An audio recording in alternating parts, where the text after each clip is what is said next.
What's going on, guys? Welcome back to Blue Collar Diesel. I'm over here again at my dad's house. Today we're going to be changing his inner and outer tie rods on his 06 Ram 2-wheel drive 5.9 Cummins diesel. So stay tuned.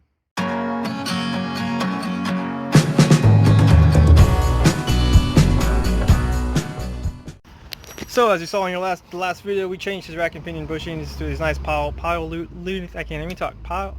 lithium bushings and put some lithium-ion grease in there. So far so good on them. But anyways, change your inner and outer tie rods on here. On his truck, at least, it's a 21 mil socket.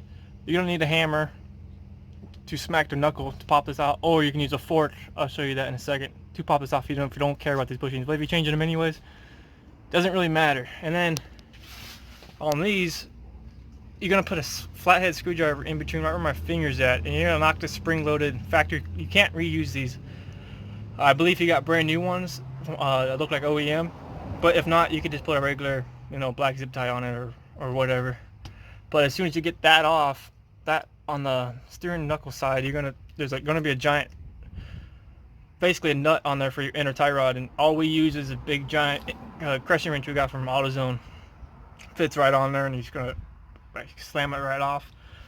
You don't have to worry about loosening this up until you have it off the truck, so you can count the threads, so your alignment won't be, your camber won't be off too much. So you're gonna make sure you count the threads, so when you drive it to at least the alignment shop, you're not all over the road in that matter.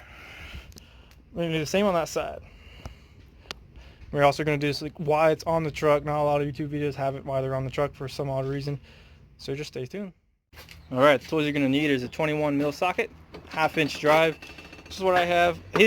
On his tie rods, they happen to be 21. Yours might be 20, it might be 19, I don't know.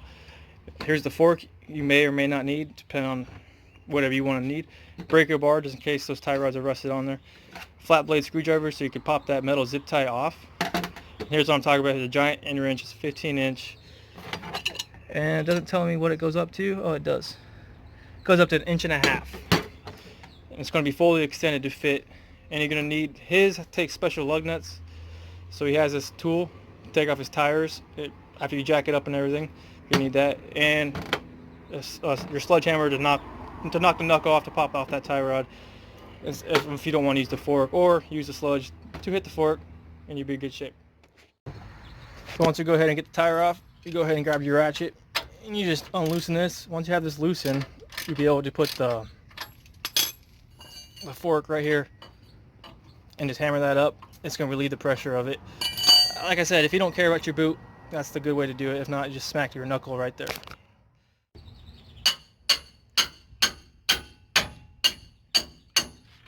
Just like that, it pops right off that way. If not, you can smack it right on the knuckle, and you're good.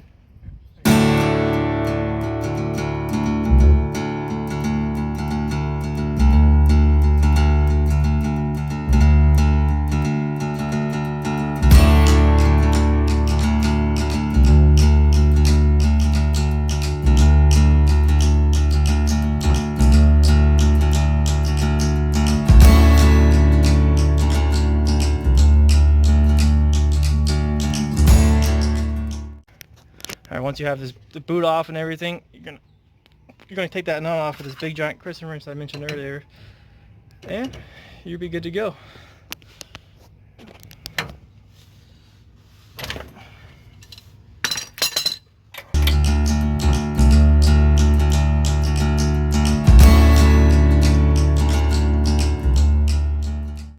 So once you get that off completely, you're gonna have something that looks like this. Just leave that nut right there tight for now. Once you loosen it, it's going to give this outer tie rod free, and you're going to count the threads it takes to take it off, and you're going to do that and reverse it when you put it on. That way your camber is not as bad as you might think after you put it back on together. Once you unscrew it, you want to clean up that shaft a little bit, get all the old grease on there. You're going to apply some new high temp wheel bearing grease on it before we put the new boot on and everything. Once you got the inner tie rod back on, tighten it with that big giant crescent wrench. Just super tight, get it on there nice and snug, no Loctite, nothing. You're gonna get high temp wheel bearing grease and just coat this whole ball bearing assembly, or ball joint assembly, from here all the way here, so it's nice and lubed up. So as your truck's moving and towing and doing its job, it's not gonna put more strain on there. That's why you want to clean that shaft very well. All right, once you got that coated in high temp grease, you just slide this thing right on. Let's see if I can do this one-handed.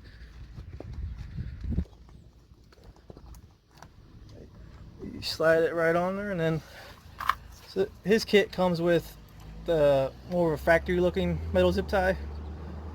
So you just slide it through there like almost like a belt clip, if we could focus on it, and then you squeeze down those two clamps and it holds it in place. If not, you can just use a regular zip tie on there. Just go all the way around, and then you guys should be all set on your inner tie rods.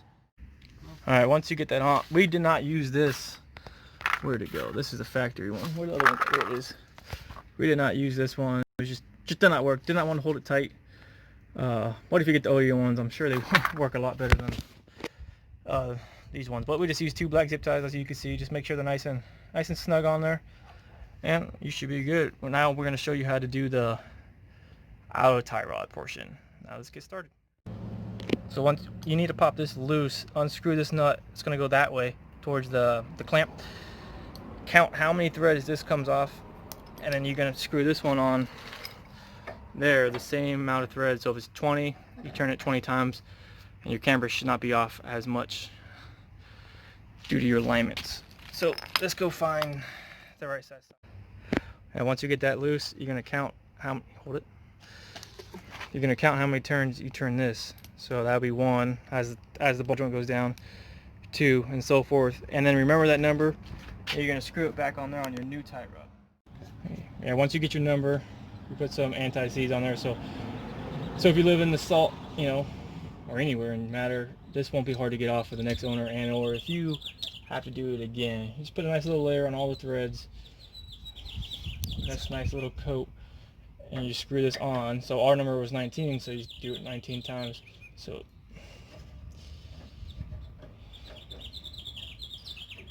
one, 2, 3, etc. until you hit 19. And then you tighten this nut all the way back. Hold it, tighten it, so that way it doesn't spin. You guys should be good. You can pause it. All right, so I recommend putting the tie rod in there, snugging this up, and putting the tie rod in there. And after you got the little castle nut started on there, when you tighten this up, this won't turn anymore. So you're not going to be fighting this at the same time. So you know, get your wrench,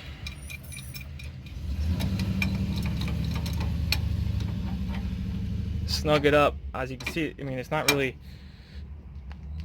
to turn it more than a 1/4 inch, but you don't have to have that super tight. You're going to strip out the threads on that thing, and you know, once that, I mean, essentially you're done.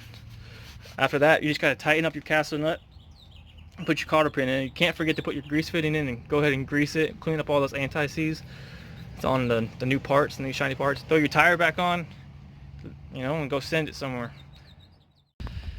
And once you get that tight, you can do your nut. So this one actually ended up being a 21 mil as well. But put your cotter pin in your washer if it comes with one. You want this cotter pin like this. So basically, this makes it so it's like an it won't back out. God forbid. You don't want these things to back out on the highway or anything. And then put your grease fitting in there, grease it up. You throw your tire on, and you're ready to rock, pretty much. All right, so all the tools you're gonna need again is a nice crescent, a 21. Ours was a 21. Just check your tie rods prior to your job. That way you just have it. But our outer tie rods were a 21 mil. You need the anti-seize to put your inner tie rod on. Just highly recommended. You don't need it, but it's highly recommended. High temp grease for your inner tie rod, so it's all lubed up as you're driving. 1/2 inch ratchet to knock the inner tie rod, outer tie rod off. Needle nose for the cotter pin. Screwdriver for the factory metal boot zip tie thing. You need a hammer, a sledgehammer to knock the tie rod out of the steering knuckle. Breaker bar if you need it. We didn't actually end up having to need it, but it's good to have one just for the just in case measure, basically. And you know, here's your old parts. I mean, you can see how bad his inners were bad. His outers were you know, might as well change them. They weren't that bad, but you might as well change them while you're in there. And then you got your grease gun to grease up your tie rods. Once you're at that point, you want to give about 3 to 4 squirts once you're all done. It comes with some already, but it's just a good thing to do. All right, guys, that'll be all it for how to change out your inner and outer tie rods on your vehicle, on your 03 to 07 and a half Cummins 2-wheel drive. I'm pretty sure this works on 1500s as well. Don't quote me on that. Thing I did forget is a nice good jack and jack stands. It's always good to be safe. You don't want this 1-ton truck falling on you. And just make sure you don't use the recalled Harbor Freight style. Forget the blocks in the back of my tire. Oops. But not too bad. He's gonna go ahead and get alignment tomorrow. There's nice rack and pinion bushings that we installed last week. If you need to change these, if you spin them by hand, a good way to check. Have your truck on the ground like this. Grab a tie rod right here and turn it. I see how I can't turn that with my hand at all. So you're gonna want to turn that, or possibly turn that with your hand. If you can, change them. Don't even question it. Change it. There's plenty of videos on YouTube of how to check that. I should have showed you guys prior to me changing both of them. But if you turn that, you're not going to turn it more than a quarter turn, or maybe even less than a quarter. But if you can move it with your hand with all the weight on the vehicle, it's a bad tie rod. Inner and outer, change them both. It's so much easier. Don't change one, change both. You're there, do it. And obviously check your ball joints. I mean, he's already changed his sway bar linkages. Check all this stuff while you're underneath here. It's a good case, just in case measure. Guys, that would be it. Thanks for watching again. Just drive. Thank you for the blue collar family. See you next time.